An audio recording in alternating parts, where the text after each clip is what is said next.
Hello guys, welcome to our channel. This is Teja. ప్రస్తుతం మనతో పాటు సీనియర్ జర్నలిస్ట్ దుర్గా గారు ఉన్నారు. నమస్తే. నమస్తే. చంద్రబాబు నాయుడు గారు తన ఫస్ట్ ప్రెస్ మీట్ లోనే జగన్మోహన్ రెడ్డి గారికి వార్నింగ్ ఇచ్చారు. అంటే ఆయన చేసిన అవినీతి కానీ ఆయన చేసిన పనులు కానీ ఏదైనా సరే బయటకు వస్తే ఖచ్చితంగా చట్టపరమైన చర్యలు తీసుకుంటాం అని చెప్పేసి. అలాగే పవన్ కళ్యాణ్ గారు చంద్రబాబు నాయుడు గారు ఇద్దరు కూడా వివేకానంద రెడ్డి హత్య కేసు గురించి దానిపైన దృష్టి పెట్టారని కూడా ఒక వార్త బాగా సెన్సేషనల్ అవుతుంది. సో దాని గురించి ఇప్పుడు ఆట మొదలవుతుందండి. ఎందుకంటే ఇంతకాలం 5 ఏళ్ళు వాళ్ళు ఆడుకున్నారు. అనవసరంగా వాళ్ళు ఇబ్బందులు పెట్టి వీళ్ళని ప్రతిపక్ష నేతల్ని చంద్రబాబు నాయుడిని కించపరిచి ఆయన వయసుకు కూడా ఒక మర్యాద ఇవ్వకుండా చంద్రబాబు అని మాట్లాడే ఒక పెద్ద మనిషి నిన్న మొట్టమొదటిసారి గవర్నర్కి ఒక రాజీనామా లేఖ ఇచ్చి బయటకు వచ్చాక ఆయన మాట్లాడుతూ చంద్రబాబు నాయుడు గారు, పవన్ కళ్యాణ్ గారు అంటూ ఫస్ట్ టైం గారు అని మర్యాద ఇచ్చాడు ఆయన. అంటే పదవి పోయేసరికి ఆయనకి వాస్తవాలు తెలిసి వచ్చాయన్నమాట. కాబట్టి పదవిలో ఉన్నప్పుడు ఎగరద్దు, పదవి లేనప్పుడు కుంగద్దు. కానీ చంద్రబాబు నాయుడు గారు చెప్పిన దాంట్లో 100% నిజం ఉంది. ఇప్పుడు మీరు ఒక్కొక్క శాఖలో ఆరోగ్యశ్రీలోనే మనం చూసాం 1500 కోట్ల బకాయిలు ఉన్నాయి. ఇప్పుడు మొన్నను 2 రోజులు కౌంటింగ్, ఒక రోజు ముందో 2 రోజుల ముందో 4000 కోట్లు తీసుకొచ్చారండి తాకట్లు పెట్టి. అందుకని ఈ డబ్బంతా ఏం చేశారు? 14,165 కోట్లు సంక్షేమ పథకాలకు ఇవ్వాల్సినవి ఇవ్వకుండా 2,000 కోట్లు వేశారు. 1,500 కోట్లు వాళ్ళకి కావాల్సిన వాళ్ళెవరు రియల్ ఎస్టేట్ వాళ్ళకి ఇచ్చుకున్నారు కదా. అందుకని ఈ డబ్బంతా ఏమైంది? ఎన్ని వేల కోట్లు ఈయన లండన్ తీసుకెళ్ళాడు, ఎన్ని వేల కోట్లు ఎక్కడెక్కడ పెట్టాడు, ఇవన్నీ బయటికి రావాలి. ఇప్పుడు ఈ 5 ఏళ్లలో వాళ్ళు ఎన్ని లక్షల కోట్లు వాళ్ళు దండుకున్నారు. అసలు ఎందుకంటే అభివృద్ధి జరగలేదు కదా రాష్ట్రంలో. ఒక్క మార్పు మనం చూడలేదు. రోడ్లు అధ్వానం అసలు. అలాంటిది ఇప్పుడు ఒక్కొక్క శాఖలోంచి మనం విషయాలు బయటకు తీస్తే వీళ్ళు ఎంత బకాయిలు ఉన్నారు, ఎంతెంత డబ్బులు ఏం చేశారు, ఎంత దుర్వినియోగం చేశారు, ఇవన్నీ బయటకు వస్తాయి. కాబట్టి చంద్రబాబు నాయుడు గారు చెప్పిన దాంట్లో వాస్తవం అది. ఇప్పుడు ఒక్కొక్క శాఖలో ఒక్కొక్క మంత్రి చేసిన అవినీతి ఇవన్నీ బయటకు వచ్చాయనుకోండి, అది జగన్మోహన్ రెడ్డి తలకు కూడా చుట్టుకుంటుంది కదా. యాజ్ ఎ సీఎం ఆయన ఒప్పుకుంటేనే కదా జరుగుతాయి. లేదా సజ్జలు ఒప్పుకున్నాడా? సజ్జలు ఎవడు? కాబట్టి ఇది సజ్జలు చేసినా మంత్రులు చేసినా చుట్టుకునేది తలకి జగన్మోహన్ రెడ్డికి. కాబట్టి వాళ్ళు చట్టపరంగా తీసుకుంటా ఉన్నారు తప్ప ఆయన మేమేమి కక్షలు కార్పణ్యాలకు వెళ్తాము లేకపోతే ఇండివిజువల్గా మేము తీసుకుంటామని అనలే చంద్రబాబు నాయుడు గారు ఇప్పుడు కూడా. కాబట్టి ఆయన చట్టపరంగా చట్టం తన పని తాను చేసుకు వెళ్తుంది అని చెప్పారు. నెంబర్ 1. నెంబర్ 2, ఈయనకి ఏదైతే అక్రమంగా ఈయన కేసుల్లో ఇరికించి ఈయన 53 రోజులు ఏడిపించారో దానికి కూడా ఆయన మర్చిపోరు. దానికి కూడా ఆయన తీసుకుంటారు. రివెంజ్ తీసుకోవాలి కూడా, ప్రజలే అడుగుతారు. ఎందుకంటే అక్రమంగా కేసులు పెడితే మాత్రం ఎవరిని క్షమించకూడదు.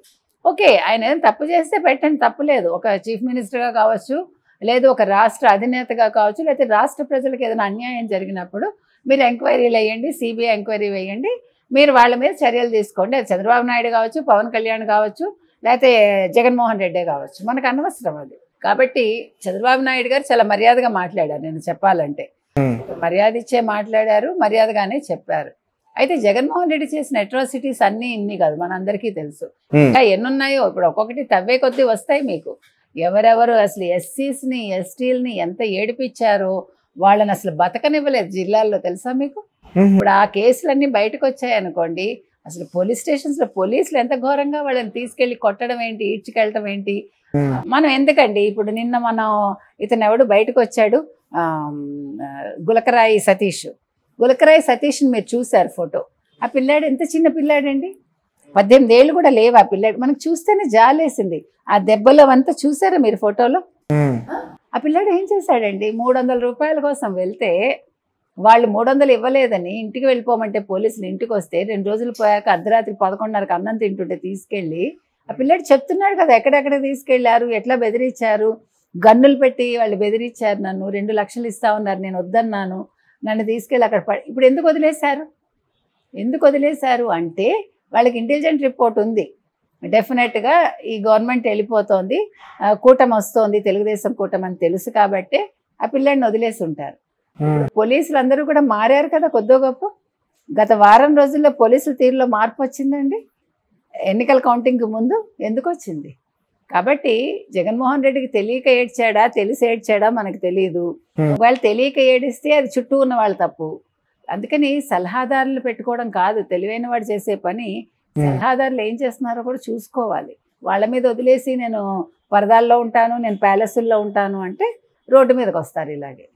కాబట్టి నేను చెప్పేది ఏంటంటే చంద్రబాబు నాయుడు గారు చెప్పిన దాంట్లో 100% అందరూ ఒప్పుకునే విషయం అండి. అందులో ఆయన కక్షలు కార్పణ్యాలు అని మాట్లాడలేదు. ఈవెన్ జనసేన పవన్ కళ్యాణ్ కూడా ఆ మాట అన్నారు. ఆయన అన్నారు, మాకు ఇప్పుడు ఇవన్నీ కాదు ముఖ్యం, మేము కక్షలు కార్పణ్యాలు లేకపోతే వాళ్ళు ఏం చేశారు ఇవి కాదు మాకు కావాల్సింది, ప్రజల అభివృద్ధి ప్రజల సంక్షేమం మాకు ముఖ్యం, మేము రాష్ట్రాన్ని ఎలా అభివృద్ధి చేయాలో దాని మీద దృష్టి పెడతామని చాలా చక్కగా చెప్పాడు ఆయన. ఈయన కూడా అదే చెప్పారు, చట్టం తన పని తాను చేసుకెళ్తుంది, ఈయన పని ఈయన చేసుకుని వెళ్తారు. ఇవేవి విషయాలు కాదండి. ఇప్పుడు ఒకవేళ జగన్మోహన్ రెడ్డి అరెస్ట్ అయితే ఇప్పుడు సిబిఐ కేసులు ఉన్నాయి కదా ఆయనకి, అవన్నీ బయటకు వస్తాయి.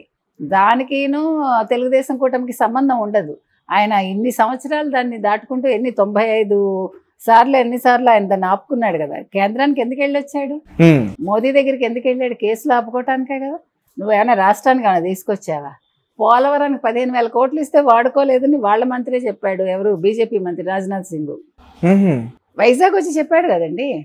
ఆయన అవినీతి చేశాడు, గంజాయిమయం చేశాడు రాష్ట్రాన్ని, ఆయనే చెప్పాడు. ఫస్ట్ ఆయన మాట్లాడాక అమిత్ షా వాళ్ళు మాట్లాడారు మొన్న ఎలక్షన్స్కి ముందు.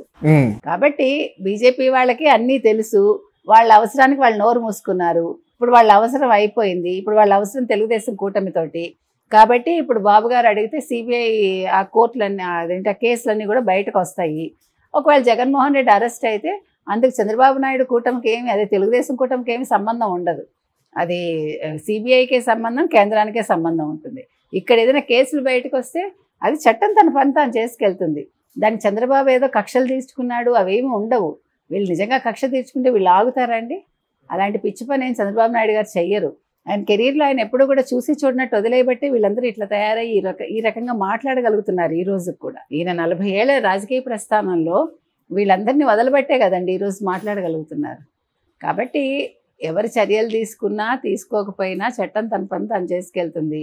చంద్రబాబు నాయుడు గారు కావచ్చు, లేకపోతే పవన్ కళ్యాణ్ గారు కావచ్చు, వాళ్ళకి ఇప్పుడు కావాల్సింది కేంద్రంతో ఎట్లా వాళ్ళు సత్సంబంధాలు నెరుపుకోవాలి, మనకు కావాల్సింది రాష్ట్రానికి కావాల్సినవన్నీ ఎలా తెచ్చుకోవాలని ఆలోచిస్తున్నారు తప్ప ఈ పనికిమాలిన విషయాల మీద వాళ్ళు దృష్టి పెట్టారు. Right madam. అలాగే వివేకానంద రెడ్డి హత్య కేసు గురించి కూడా దృష్టి పెట్టారని చెప్పేసి అంటున్నారు. వివేకానంద రెడ్డి హత్య కేసు గురించి కూడా అంతేనండి. ఇప్పుడు సిబిఐ కనుక బెయిల్ క్యాన్సిల్ చేస్తే బై ఛాన్స్ అవినాష్ రెడ్డి మీద, అవినాష్ రెడ్డి జైలుకి వెళ్తే అప్పుడు ఉంటుంది ఒకటి. రెండోది అసలు షర్మిల ఓడిపోవటం అనేది ఆశ్చర్యంగా ఉంది అందరికీ. కాబట్టి షర్మిల ఓడిపోతే ఓడిపోయారు, కానీ కేసు అయితే ఉంది కదా, సునీత అడిగింది ఉంది కదా, దానికోసమైనా కేసు తిరగదోడితే మంచిదే. అసలు దోషులు ఎవరని తెలియాలి కదా. 5 సంవత్సరాలు ఒక అన్నగారు ముఖ్యమంత్రిగా ఉండి కేసుని సాల్వ్ చేయలేకపోయాడు, దోషి ఎవరో చెప్పలేకపోయాడు. కనీసం ఇప్పుడు వీళ్ళు దాని మీద దృష్టి పెట్టి చేస్తే మంచిదే. దాని మీద వాళ్ళకు కూడా వివేకానంద రెడ్డి గారి ఆత్మకి శాంతి కలుగుతుంది, సునీత పోరాటానికి ఒక అర్థం ఉంటుంది. అదేవిధంగా షర్మిల ఓడిపోయినా కూడా ఈ రకంగానైనా ఆవిడ గెలుస్తుంది రాజకీయాల్లోకి వచ్చినందుకు. ఆల్రెడీ షర్మిల గారు అక్కడ ఎక్కడైతే కడప నుంచి పోటీ చేస్తారో ఆమెకి 10% ఓటింగ్ వచ్చింది, లేకపోతే అక్కడ టీడీపీ వాళ్ళు గెలిచే అవకాశం ఉండేది. అవునండి, ఖచ్చితంగా. ఎందుకంటే 41% ఎంతో తెలుగుదేశం వాళ్ళకి వచ్చింది, ఈవిడికి 10% వచ్చింది. ఆయన ఎవరు ఇతను అవినాష్ రెడ్డికి ఎంతండి? 44%. సో ఇక్కడ 44% అంటే అక్కడ 41 + 10 51%. ఇంకా 7% ఇతనికే ఎక్కువ వచ్చాయి తెలుగుదేశానికి. అంటే ఒక రకంగా నైతికంగా వాళ్ళు గెలిచినట్టు.